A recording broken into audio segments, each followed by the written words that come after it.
Now, welcome to another Questions from Naboo, where we will once again, you're already Pick the chuckling. mind of madness. Yeah, you have some questions from the previous episode of Ahsoka, or the most recent one, I perhaps should say. Yeah, episode 7 there. Yep. So, spoilers ahead if you haven't seen it, which I think should be obvious. So, what's your first question? What do you think the title means? Dreams and madness. Shin and Baylan. Shin is madness, Baylan is dreams. I didn't think you'd actually have an answer for me. Oh. Well, I'm honestly surprised. I was like, the only one who slept during this episode was Sabine. Yeah. I'm just curious if they're talking about possibly... A lot of these different characters have huge aspirations. You could say they're dreams, and how many of them are madness? Yeah, I think that's... I think you could go beyond maybe Baylan and Shin, but I certainly think, in general, that's who it means. I think Shin is filled with madness or anger and ambition, and Baylan is filled with dreams of something greater. But could that be madness? Well, that could be. It could be in the end that they flip them, right? All right. Next question I have, because I saw another article online that made me angry. Ahsoka locating Sabine in the Force. Yes. I saw an article that said that made them a Force dyad. Oh, boy.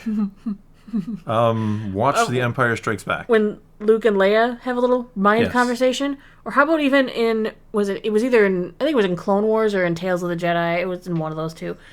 When Anakin and Ahsoka kind of have a mental nod to each other. When she's leaving the planet with Rafa and the Martell sisters. That was in Clone Wars Season 7. She needs their ship to be able to leave, but the Republic's like, we shouldn't let this ship leave. And Anakin happens to be there, and they kind of feel each other, and they know each other is there. Yeah. I think that's a common thing for Jedi. How do you think they find Force-sensitive children? Well, yeah, it's the idea that the bond between Matt... It even gets talked about in the episode, I think. Right, he says, do you think your bond is strong enough? Yeah. That's just one of those things. And Luke and Leia, Luke just reaches out through the Force to another Force-sensitive in the area, and someone he is very connected to. Heck, Grogu sat in a rock to project Force-sensitive nature out looking for someone who was listening. He broadcast to the galaxy on the whole to, anybody out there is a Jedi and want to come pick me up and train me, I'm here. Yeah, so that article made me upset because I was like, they're not a dyad. No, goodness gracious, no. No, we've only got one dyad right now. Dyads, you can half of send them's gone, things... so they're no longer a dyad. You can, send things across time and space with a dyad. It's totally different. He was, grabbing her necklace and... Yeah, and sending lightsabers. She was checking out his muscles. Yeah, he was it'd be awkward to be in a dyad, and you never know when you're going to get that call. Ring, ring. I'm in the shower. There you are. I'm literally in the shower, but... Here's my next query. Baylan's quotes. Okay. What is the deal with... Okay, earlier in a different episode, Baylan said, one must destroy in order to create. That quote comes to us from Pablo Picasso. Pablo Picasso hasn't been born yet in the Star Wars timeline. All right, and then even in this last episode, impatience for victory guarantees defeat, is from King Louis the 14th. Maybe he's well read from the future of the Star Wars galaxy and likes Earth culture. I saw a theory in the world out there that says that Baylan is from Earth. Oh, jeez. I was kidding, by the way. I think it's taking good quotes from Earth and just putting them onto characters because it works. Sometimes I think it might be a little lazy. I mean, think about the tropes they're taking just in this show. They're using a lot of, Macbeth. You've got the three witches. You've got yes, you were not toil the first and trouble. They're taking a lot from other source material here. I think they're over-borrowing instead of allowing their own creativity to go. Yeah. Baylan didn't need to quote famous people in order to get his points across. No. And they shouldn't... I mean, I don't think you should directly quote them either. I think it... Not that it's bad. I just think, as you said, they're kind of already... At least reword them. That's what I'm saying. You can use the quote, but don't use it word for word.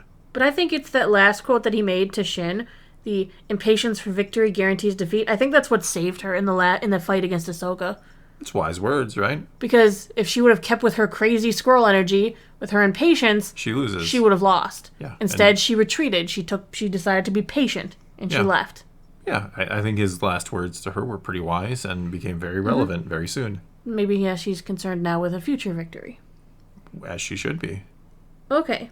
I am just... Oh, here's something I was really happy about. Because you and I have had the conversation 100 times of when did the series take place, and I kept We saying have the answer. after Mando season 3, Which doesn't make and sense. you kept saying no, it isn't. But I was right, and I'm Okay. happy. Why It's are not you a happy? question. It seems to make no sense that, like, I okay. was just happy I'm right. No, that's cool. That's fine. I don't care that Fine. I'm wrong.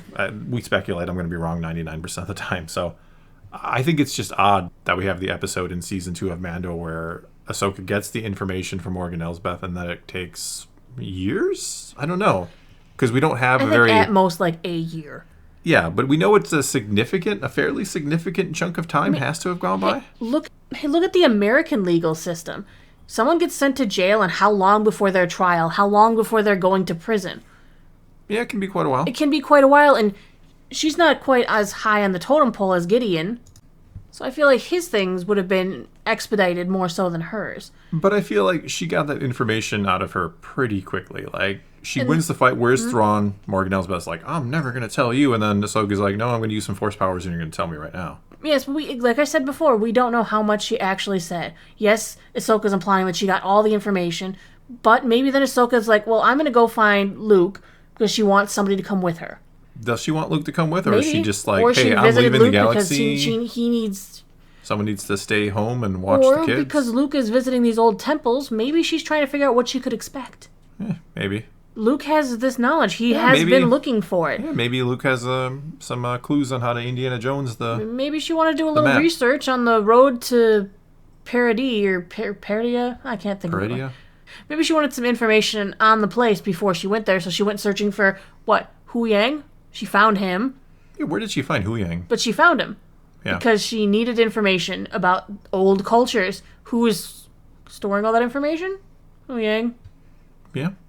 She went and visited Luke, who was also studying old things. Maybe she did ask him to go with, and he was like, I'm kind of founding a school right now, and I'm helping with the fledgling rebellion. Yeah. He's got his things going on, and she's like, well, it's okay, I don't really need you, I'm going alone. Cool. I don't really need you. So I'm okay with the time being there, but it also, in my opinion, this also definitely proves that the Rebels epilogue is separate from this. I think she just has a little thing, like, I go to say goodbye to Ezra thing before I leave. The Rebels epilogue and what we saw in this is the exact same thing. It looks like the same thing, but it's not quite the same thing. Yeah, but that's just going from animation to live action. I think it is exactly the same thing. I think it doesn't make sense that you would have like this same kind of... I think he wanted to include it to make it look cool, but I don't think it's the same. I think it's just meant for us as an Easter egg of sorts. Dave will probably tell you, like, well, it could be either or, because he likes to be so vague about everything. Yeah, because he would really rather you working fill against in... him. He wants you to fill in the holes for him that he doesn't have I to. don't really think I should have that. to fill in the holes of the story when it comes to, like, the timeline. Oh, here's my next question. Yes. Why are the Great Mothers so subservient to Thrawn? Because he is Mother taking them back to the Talzin other galaxy. wasn't subservient to anybody. Because he is taking them back to the other galaxy, and they got big plans over there. Because this galaxy is not good for them but they no should more. be partners at most. Maybe then. Because how did he get the message to Morgan Elsbeth about getting there? Oh wait, the Great Mothers had to relay the message. Why does he seem to just call them, hey Great Mothers, I need this. Yes, Lord Thrawn. Yes. It's always yes, Lord Thrawn. He's not Lord Thrawn. He's Grand Admiral Thrawn. He is to them. But why? Because he's the one that's taking them back. He's probably proven his worth to them. No, I still think something's wrong. You think they're going to betray him? I don't think they should be subservient. So... Because I think that makes the Nightsisters look weak. This is their first time in live action, and they're looking just like puppets. Here's Thrawn's witches. He goes over to them and tells them what he wants, and they do it. Well, that's... I tend to agree with you there. I don't think that's doing any justice to the Nightsisters at all, because other than using their balls to, like, locate things and to tie up Sabine, it's like, what have they really done? Nothing. They're going to come to the new galaxy, and he's going to have an army of Nightsister witches. What does that mean? And he shouldn't. They should be doing their own thing. They had an agreement that he would bring this cargo, as he puts it, back. Yeah, which is probably Nightsisters in hibernation or something along those lines. But I don't think that should be it. I think that I think the Nightsisters aren't getting enough out of this deal. Well, we don't know what they're getting out of the deal, though. We don't know anything about the deal. Yeah, all we're getting is he's taking cargo back. Yeah, that look like kind of caskets or coffin kind of shaped things. Yes. Probably have people in them, Nightsisters. But they're at his beck and call, which is sad because the Nightsisters could have called Morgan on their own. Sure. And Morgan brought a really big ship. They could have hauled the cargo back on their own. They didn't need Thrawn. Well, it seems that Morgan is more loyal to Thrawn than to them. Like, you kind of forget she's even a Nightsister. Yeah, she doesn't behave as much like No. that. Like that she's like mouthing the words when they're doing magic. But whatever. I just feel like the Nightsisters need to stand more on their own. Mother Talzin, when she took the stage, was a centerpiece. Yes, at one time she tried to work with Palpatine, but when he didn't give her what she wanted, she pretty much waged war on him. Yeah. So the fact that these three great mothers are just like, yeah, Lord Thrawn, what do you need, Lord Thrawn? We'll take care of this, Lord Thrawn. But I'm telling It's you, there's something in this disappointing to galaxy me. that they have gotten their butts kicked by, and they want out. That's what it really comes down to. Speaking of that, that'll be tomorrow's video. What? I have theories and random knowledge that might be interesting. Okay. What the Nightsisters are running from. Ooh. Yeah, but that'll be tomorrow's video. Oh, so are we done with today's? Yeah, I think so. All right. Well, then that's all we got for you this time. No more questions from Naboo. Till tomorrow. So it's your turn to take to the comments below and ask your own questions, which maybe we'll cover in a questions from Naboo and the audience. And we'll also discuss whatever you think is going on with the other galaxy tomorrow as well. All right, but until then, leave those comments below. Let's talk some Star Wars, and until next time, thanks for watching.